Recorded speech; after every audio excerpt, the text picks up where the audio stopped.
Le journal.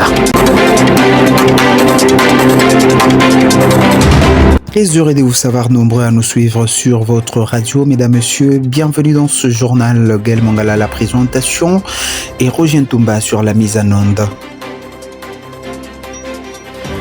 Le dialogue tant cherché par les opposants et certains responsables religieux se fera donc sous les conditions du président de la République, Félix Tshisekedi.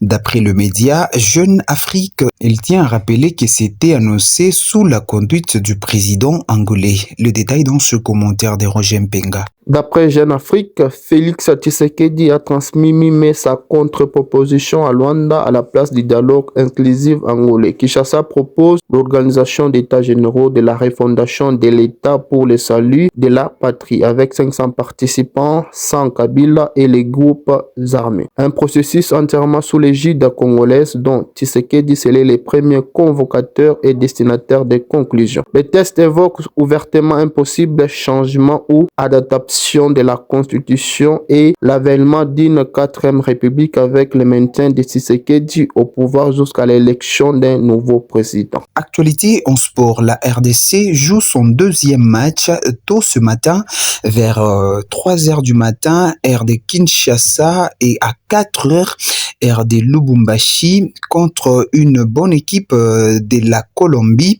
Côté congolais, cette rencontre est placée sous les signes de la confirmation de leur bonne entrée en compétition contre le Portugal de Cristiano Ronaldo.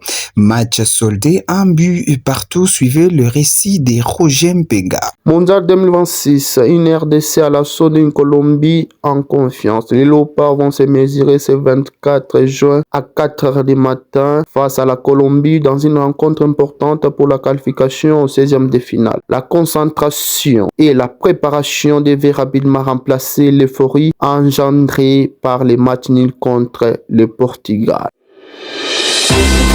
Mesdames, Messieurs, c'est tout pour ce mardi. Merci de la sympathique attention accordée à ce journal.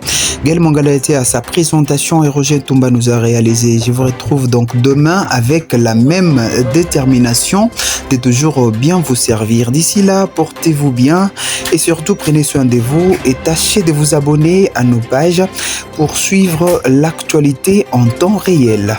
À demain.